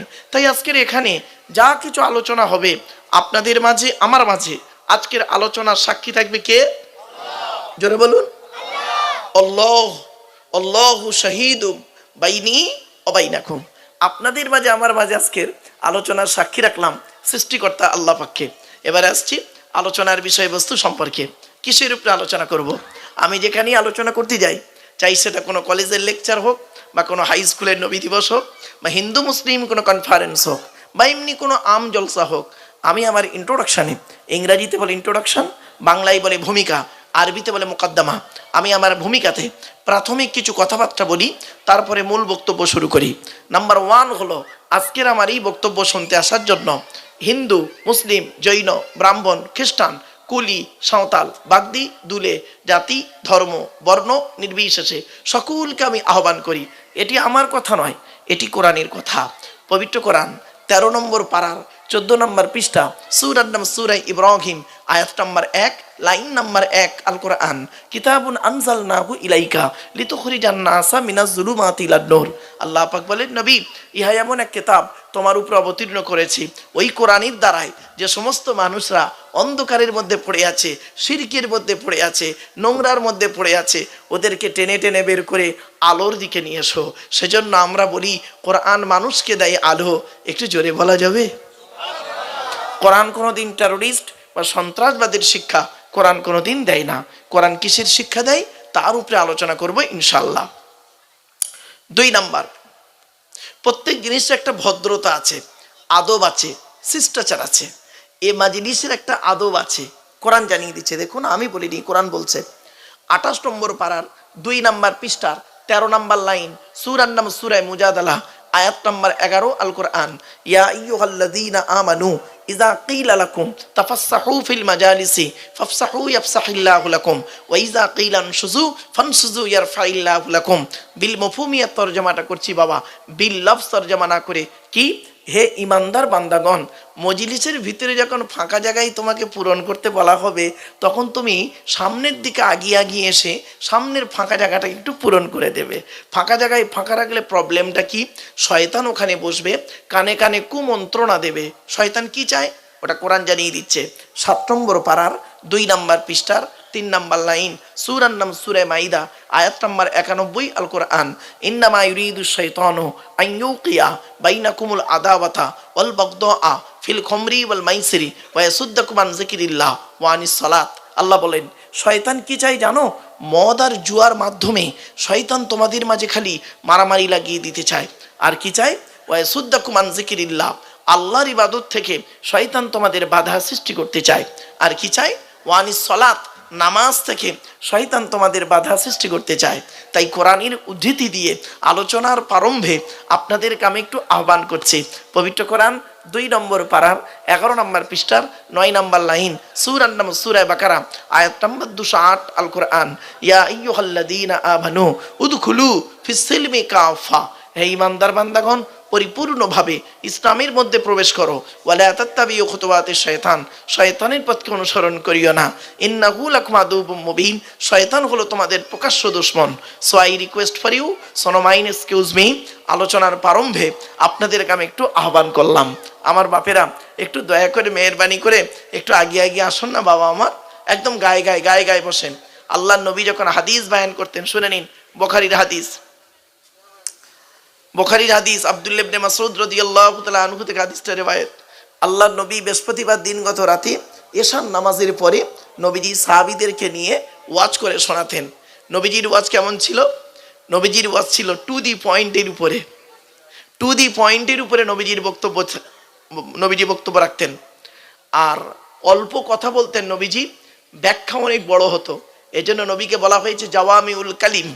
আমার বাপেরা, এজন্য আপনাদেরকে বলি, আল্লাহ রসুলের সাহাবীরা কিভাবে বসতেন? গায়ে গায়ে গায়ে গায়ে বসে যেতেন, গায়ে গায়ে বসে যেতেন, একটুও জায়গা ফাঁকা থাকতো না। তো আমি আপনাদের কাছে অনুরোধ করে বলছি, বাপ, আপনারা একটু গায়ে গায়ে গায়ে গায়ে বসেন, খুব ভালো লাগবে। গায়ে গায়ে বসেন। যে কজন বসে আছেন ওই কজনই আমার যথেষ্ট। আমার 1000টা শ্রোতার প্রয়োজন নেই। মনে রাখবেন, 1000টা ভণ্ড শ্রোতার থেকে 10 জন শূন্যওয়ালা শ্রোতার দাম আছে। ঠিক না বে ঠিক? ব্যাস, আপনাদেরকে আমি একটা প্রশ্ন করব, একটা জিনিস জানতে চাইব। বাবা, আপনাদের হাতে 2.5-3 ঘন্টা সময় হবে? হবে ইনশাল্লাহ? হবে? হবে? আচ্ছা, ঠিক আছে বাবা। আর অনুরোধ করছি, যে সমস্ত ছেলেরা বাবাজিরা বাইরে এদিকে ওদিকে অযথা সময়কে ব্যয় করছো, বাপেরা, যুবকেরা, তোমরা চলে এসো। বাবাজিদের, মুরব্বীদেরকে বলছি, আপনারা দয়া করে মেহেরবানি করে চলে আসেন। আর মা বোনেদেরকে একটা অনুরোধ করছি, মায়েরা, বোনেরা, আজকের অন্তত কিছুক্ষণের জন্য আপনার বাড়িতে আপনার স্বামী, আপনার শ্বশুর, আপনার পিতা, আপনার দাদা বা ভাই, আপনার ছেলে, এই কজন পুরুষকে বাড়িতে রাখবেন না, সোজা পাঠিয়ে দিন প্যান্ডেলে। এখানে কেন আসবে, আসার পরে কাল সকালবেলা আপনারা মূল্যায়ন করবেন কেন আমরা এলাম, আর এসেই বা কি লাভ হলো। টু দি পয়েন্টের উপরে একটু ধৈর্যের পরিচয় দিন। একটা কথা আপনাদের বলি, আমাদেরকে দাওয়াত করেছেন কেন, জলসা দেন কেন? এই বাচ্চা, এই চুপ। জলসা কেন দেন, কারণটা কি? আলেমুল আমাদের ডাকেন কেন? তিনটে কারণ। কটা কটা কটা? আমার সঙ্গে কথা বলতে হবে কিন্তু। কটা? আমার সঙ্গে কথা বলতে হবে। তিনটে কারণ। কি কি? এক নাম্বার, অজানাকে জানা। কি বললাম? অজানাকে জানা। কি অজানা জানা? একটু ধৈর্যের পরিচয় দিন, একটু ধৈর্যের পরিচয় দিন, নিজেই বুঝতে পারবেন সত্যি তো অজানাটা কেমন জানা হচ্ছে। দুই নাম্বার, ভুল সংশোধন করা। কি বললাম? কি ভুল সংশোধন করা? একটু ধৈর্যের পরিচয় দিন। তিন নাম্বার, কিছু পরামর্শ নিয়ে নেওয়া। আচ্ছা, কি পরামর্শ দেব আমরা? আমরা নিজের থেকে কোনো পরামর্শ দেব না।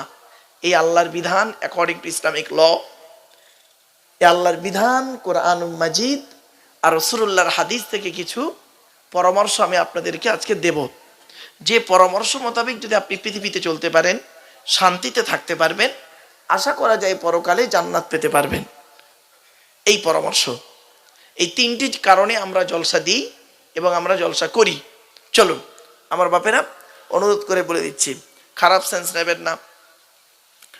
আমি বক্তব্য করতে করতে বেশ কিছু কথা বলবো, কথাগুলো শুনলে সাময়িক আপনাদের হাসি লেগে যাবে, হয়তো আমিও একটু হেসে ফেলবো, আপনারাও হেসে ফেলবেন। তবে হাসিটা হাঁটু পর্যন্ত রাখবেন, হাঁটুর উপরে তুলবেন না, ওখানেই স্টপ করে রাখবেন। মানে যতক্ষণ হবে ওই পর্যন্তই, আবার মাইন্ডটাকে ফিরিয়ে আনবেন। কেন? একটু দু একটা কথা বলতে গিয়ে, বিরিয়ানির মাঝে স্যালাড খেলে ভালো হয়, তাই না? বলুন না। হ্যাঁ, বিরিয়ানির মাঝে স্যালাড খেলে ভালো হয়। স্যালাডটা খান কেন? বিরিয়ানিটা বেশি করে খেতে পারবেন, মুখটা ছেড়ে যাবে। তো আমি কখনো শসা কুচে দেবো, কখনো টমেটো কুচে দেবো, কখনো পেঁয়াজ কেটে দেবো, কখনো কাঁচা লঙ্কা কুচে দেবো, কখনো ধনে পাতা ছড়িয়ে দেবো, আবার পারলে লেবু লঙ্কা চটকে দেবো। টেনশন নেই, অসুবিধা হবে? তবে দেখেছেন শ্রোতা আমার তো একদম হিরো। ঠিক আপনাদের জলসার প্যান্ডেলটা হয়েছে কিরকম জানেন? বলি, খারাপ সেন্স নেবেন না। আচ্ছা, এখন সব থেকে দামি কাপড়ের নাম কি বলতে পারেন? কোম্পানিটির নাম রেমন্ড। কি বললাম? রেমন্ড কোম্পানির কাপড়, দাম বেশি। আপনাকে একটা রেমন্ড কোম্পানির কোট পরাবো, যার দাম 5,000 টাকা। কত? 5,000 টাকা দেখবেন একটা কোট পরবেন। চোস্তা পায়জামা পরতে দেবো। কি পায়জামা? চোস্তা পায়জামা। আর পায়ে দেবো ছেঁড়া হাওয়াই চপ্পল। কেমন লাগবে? বলুন। তাহলে 5,000 টাকা দামে রেমন্ডের কোটের সঙ্গে 3,000 টাকা দামের একটা প্যান্ট লাগবে, স্যুট, তাই তো? আর প্যান্ট, কোট, স্যুট, আর স্যুটের সঙ্গে ম্যাচিং করতে গেলে সিলেদার্সের 2,000 টাকা দামের একটা বুট লাগবে, ঠিক না বেটি? তো ঠিক আপনাদের জলসার প্যান্ডেলটা হয়েছে ঠিক এইরকম। দেখেন, স্টেজের দিকে তাকালে মনে হচ্ছে রেমন্ডের কোট পরিয়েছি, খুঁটির গাগুলো দেখুন চোস্তা পায়জামা, দেখুন, আর নিচেই বসে আছেন ছেঁড়া হাওয়াই চপ্পল। একদম বাস্তব কথা, শুনে নিন। আগে আপনাদের বলে দিই, পরিবেশটা তৈরি করে নিই, তারপরে ওয়াজ হবে। বুঝতেই তো পারছি, হয় সেখানে 3টে ফেরেস্তা দাঁড়িয়ে আছে, জিবরাইল, মিকাইল আর ইসরাফিল। বাবা তোরা হয় পালা, নয় যা, চলে যা। দেখেছেন মুরব্বী আসছে কিরকম? বাপরে, এসো বাবা, জিবরাইল ফেরেস্তার মতো আসছে। ওই বসে বললো, হয় দেখেন একজন আসছে, হাই বাবা, আয় চলে আয়। এক একজন এক এক রকম। আমি বুঝে নিয়েছি আপনাদের এখানে এসে না, কম বেশি প্রথম মাইন্ডটাকে ঠিক করতে হবে, তবে আমার ক্লাস করা যাবে, নইলে ক্লাসে গিয়েই পড়ানো যায় না। কেন আগের পিরিয়ডটা যদি গন্ডগোল হয় না, আগের পিরিয়ডে যদি গন্ডগোল হয়, পরের পিরিয়ডে ক্লাসে টিচার গেলে তাকে মানে সাইড করতে সময় লেগে যায়। তো যাই হোক, টেনশন নেওয়ার কোনো প্রয়োজন নেই। চলুন ছোট্ট উদাহরণটা দিচ্ছি, সেন্স খারাপ করবেন না, ক্ষমা চেয়ে নিচ্ছি। আগামী দিন এই ভুলটা করবেন না, জলসা যখন দেবেন এই ভুলটা আর করবেন না। কেন উদাহরণটা দিচ্ছি, জলসা দিতে গেলে আমার এই ন্যূনতম এক্সপিরিয়েন্স বলছে 1994 সাল থেকে 2024 আমার জলসা জীবনের অভিজ্ঞতা হলো 30 বছর। ভারতবর্ষ, বাংলাদেশ এবং নেপাল, 3টে দেশে যাওয়া। তো এই 30 বছরের জলসার এক্সপিরিয়েন্সকে সামনে রেখে আপনাদেরকে বলছি, আমার মতে আমি দুটো জিনিস পেয়েছি, জলসা কমিটি আর মসজিদ কমিটি। অসুবিধা হচ্ছে আপনাদের? জলসা কমিটি আর মসজিদ কমিটি। মসজিদ কমিটির কথা কোরআনে আছে। মসজিদ কমিটি কে হবে এটা কোরআনে লেখা আছে। যাকে তাকে মসজিদ কমিটি করবেন না, গোনা হবে। আমি আয়াত দিয়ে বলে দিচ্ছি বাবা, চিন্তা নেই, টেনশন নেবেন না। জলসা কমিটি হতে গেলে